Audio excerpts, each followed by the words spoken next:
Hello बच्चों, आज हम लोग जितने भी most important objective question complete करेंगे वो सारा ऑब्जेक्टिव क्वेश्चन 12th हिस्ट्री के एनसीईआरटी पैटर्न 2025 पे आधारित होगी, जिससे आप लोगों को इंटर की परीक्षा में 50 में 50 मार्क्स गारंटी के साथ मिल जाएंगे। सो आज की इस वीडियो को शुरू से अंत तक जरूर देखिए। और ये हम लोगों का हिस्ट्री के चैप्टर वाइज सेट 2 है और इससे पहले हम लोगों ने सेट 1 कंप्लीट पढ़ चुके हैं। यदि आपने सेट 1 वाली वीडियो नहीं देखे हैं तो लिंक इस वीडियो के डिस्क्रिप्शन में मिल जाएगा, जाकर देख लीजिए, या फिर आप इस वीडियो को शुरू से अंत तक जरूर देखिए।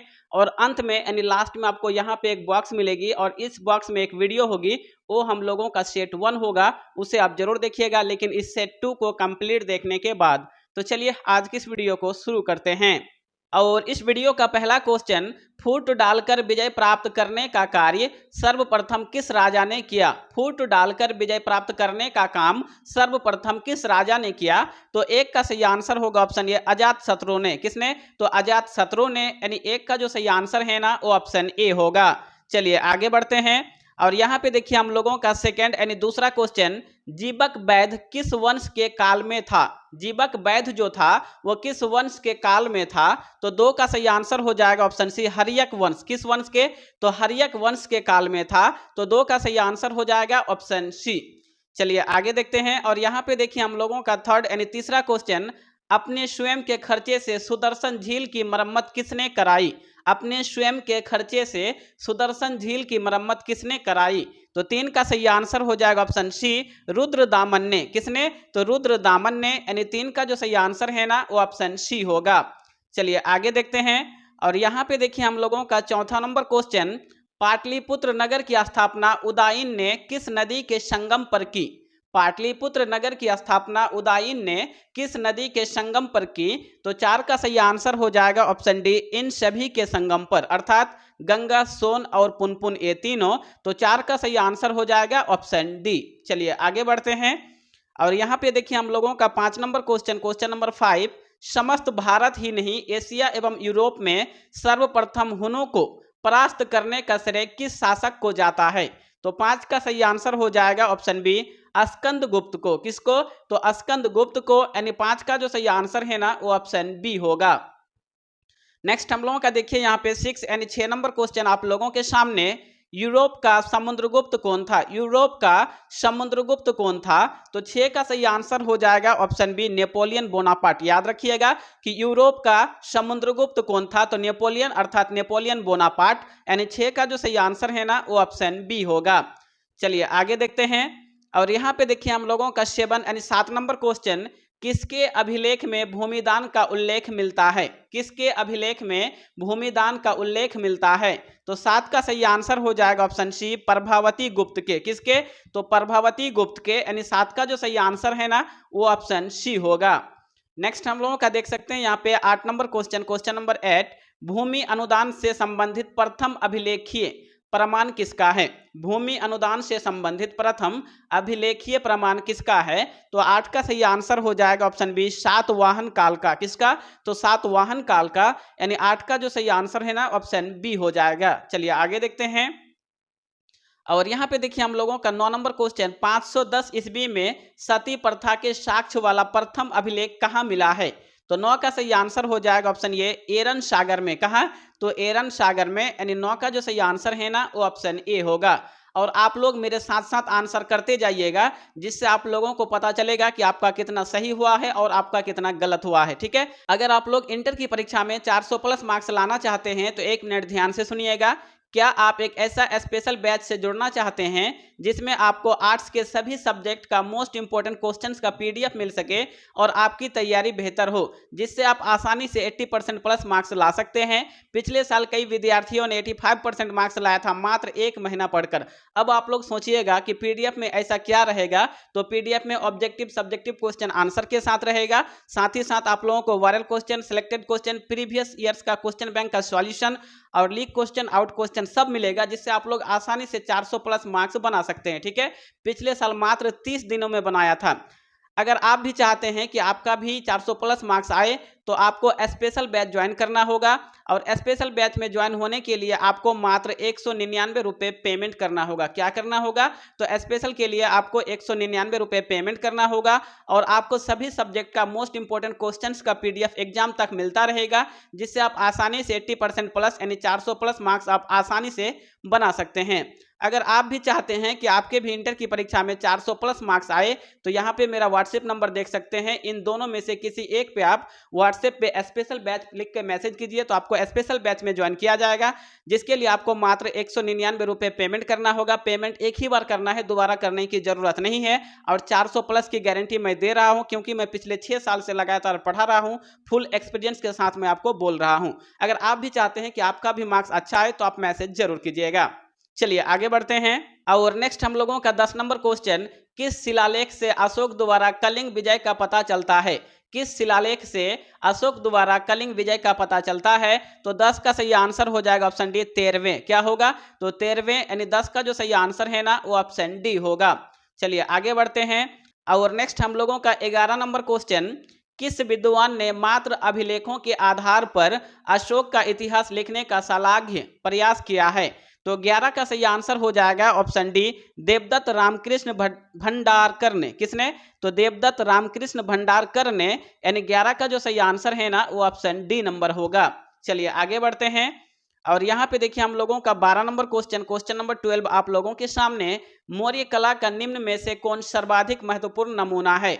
मौर्य कला का निम्न में से कौन सबसे अधिक यानी सर्वाधिक महत्वपूर्ण नमूना है? तो 12 का सही आंसर हो जाएगा ऑप्शन डी स्तंभ। क्या होगा? तो स्तंभ यानी सही आंसर हो जाएगा ऑप्शन डी।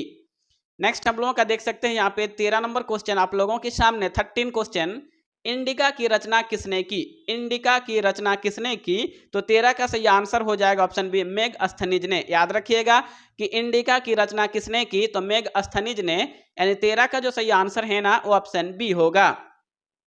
नेक्स्ट हम लोगों का देख सकते हैं यहाँ पे 14 यानी 14 नंबर क्वेश्चन, प्रयाग प्रस्ती की रचना किसने की? प्रयाग प्रस्ती की रचना किसने की? तो इस 14 का सही आंसर क्या होगा? तो सही आंसर होगा ऑप्शन सी हरिसेन ने। प्रयाग प्रशस्ति की रचना किसने की? तो हरिसेन ने, यानी 14 का जो सही आंसर है ना वो ऑप्शन सी होगा।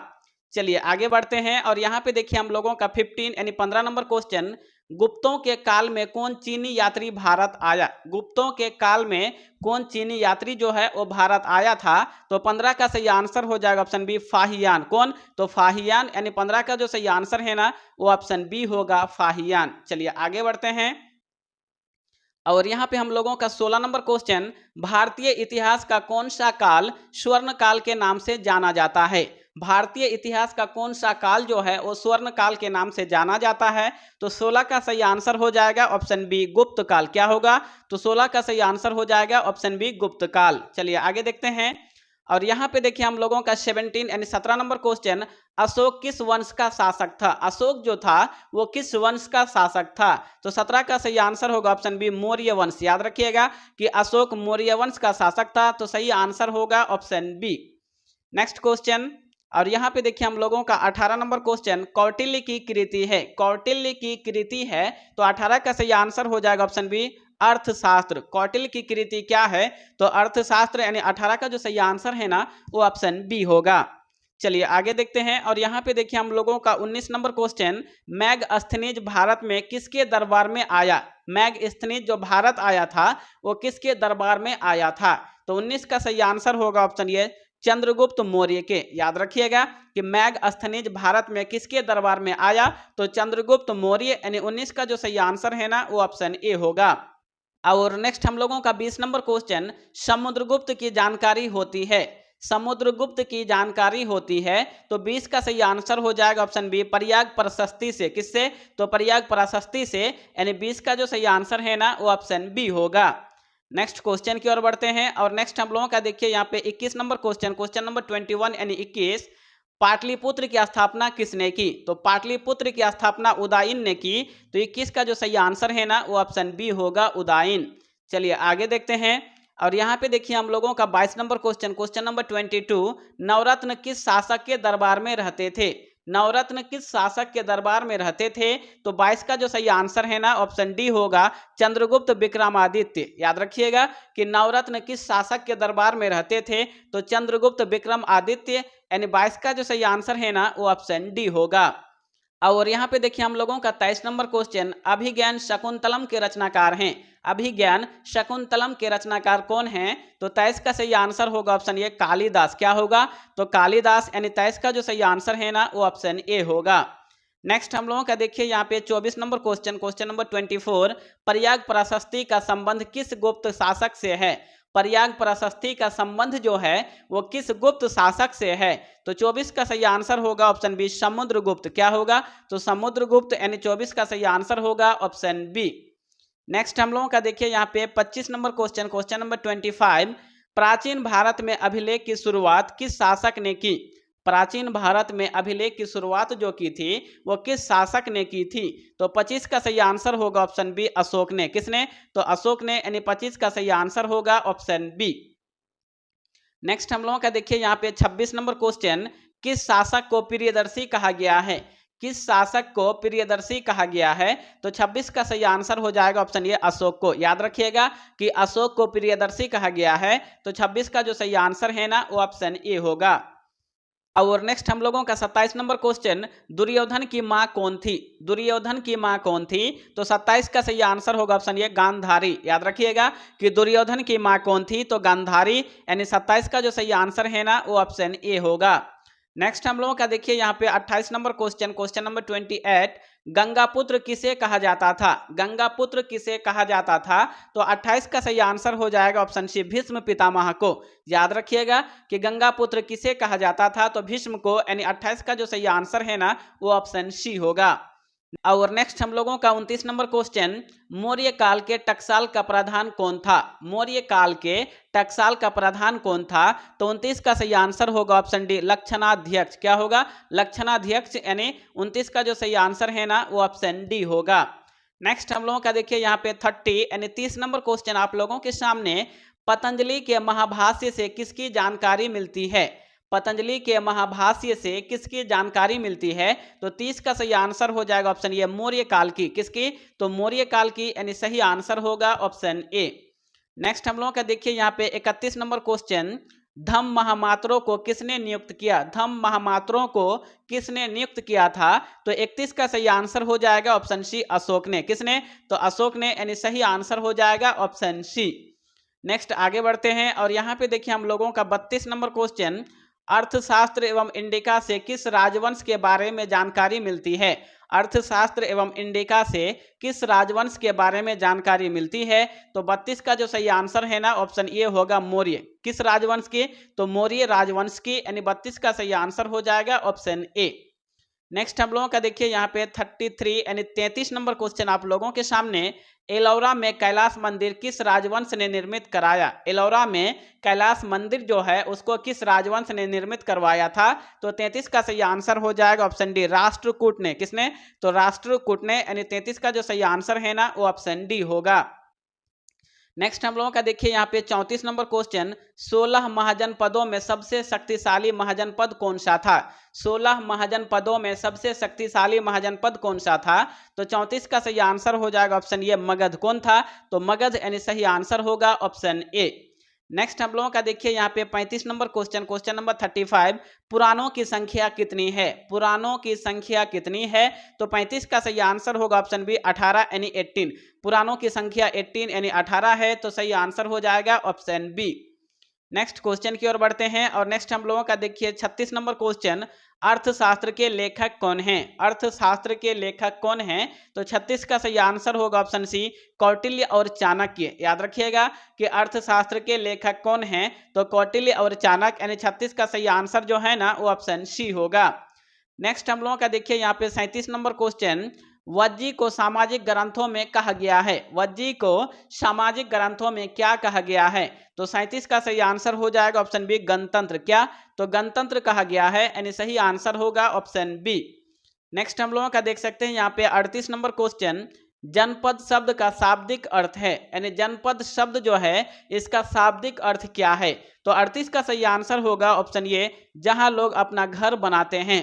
जनपद शब्द का शाब्दिक अर्थ है जहां लोग अपना घर बनाते हैं। तो 38 का जो सही आंसर है ना वो ऑप्शन ए होगा। और नेक्स्ट हम लोगों का 39 नंबर क्वेश्चन, पंच चिन्ह वाले सिक्के बने होते हैं। पंच चिन्ह यानी 5 चिन्ह वाले सिक्के किसके बने होते हैं? तो 39 का सही आंसर हो जाएगा ऑप्शन डी, बी और सी दोनों, अर्थात चांदी और तांबे के, यानी सही आंसर जो है ना वो ऑप्शन डी होगा। नेक्स्ट हम लोगों का देख सकते हैं यहाँ पे 40 नंबर क्वेश्चन, पाटलिपुत्र नगर की स्थापना की गई थी, यानी पाटलिपुत्र नगर की स्थापना किसके द्वारा की गई थी? तो 40 का सही आंसर हो जाएगा ऑप्शन बी, उदयभद्र द्वारा। किसके द्वारा? तो उदयभद्र द्वारा, यानी 40 का जो सही आंसर है ना वो ऑप्शन बी होगा। चलिए आगे बढ़ते हैं। और यहाँ पे देखिए हम लोगों का 41 नंबर क्वेश्चन, तक्षशिला विश्वविद्यालय कहाँ स्थित था? तक्षशिला विश्वविद्यालय जो है वो कहाँ स्थित था? तो 41 का सही आंसर होगा ऑप्शन ए, पाकिस्तान में। कहाँ? तो पाकिस्तान में, यानी सही आंसर ऑप्शन ए।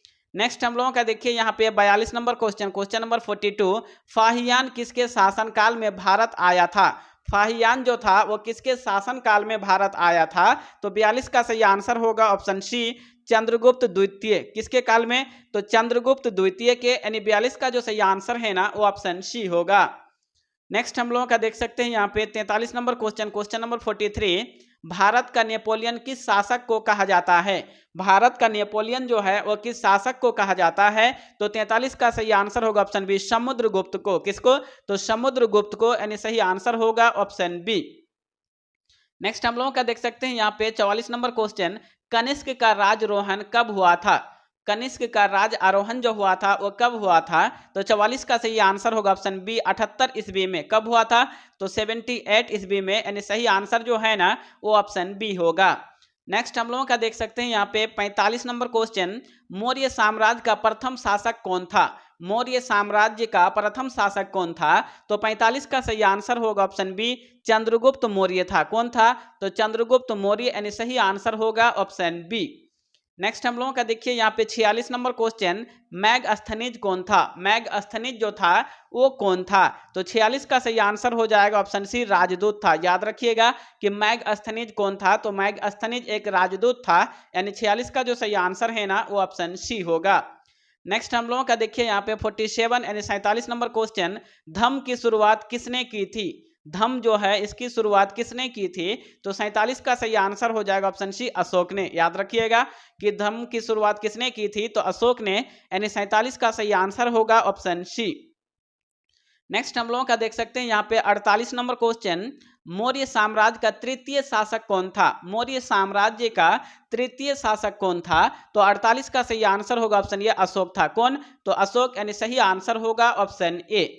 नेक्स्ट हम लोगों का देख सकते हैं यहाँ पे 49 नंबर क्वेश्चन, हड़प्पा किस नदी के किनारे स्थित है? हड़प्पा जो है वो किस नदी के किनारे स्थित है? तो 49 का सही आंसर हो जाएगा ऑप्शन डी, रावी नदी के। हड़प्पा रावी नदी के किनारे स्थित है, तो सही आंसर होगा ऑप्शन डी। नेक्स्ट हम लोगों का देखिए यहाँ पे 50 यानी 50 नंबर क्वेश्चन आप लोगों के सामने, मोहनजोदड़ो किस भाषा का शब्द है? मोहनजोदड़ो जो है ये किस भाषा का शब्द है? तो 50 का सही आंसर होगा ऑप्शन बी, सिंधी। याद रखिएगा कि मोहनजोदड़ो सिंधी भाषा का शब्द है, तो 50 का सही आंसर होगा ऑप्शन बी। तो फ्रेंड्स आज की इस वीडियो में हम लोगों ने अब तक 50 यानी 50 most important objective question complete पढ़ चुके हैं। तो इन 50 में से आपको कितने का आंसर याद था कमेंट बॉक्स में जरूर कमेंट करें। तो फ्रेंड्स आज की इस वीडियो में यहीं तक, मिलते हैं कल के नेक्स्ट धमाकेदार वीडियो में। जय हिंद।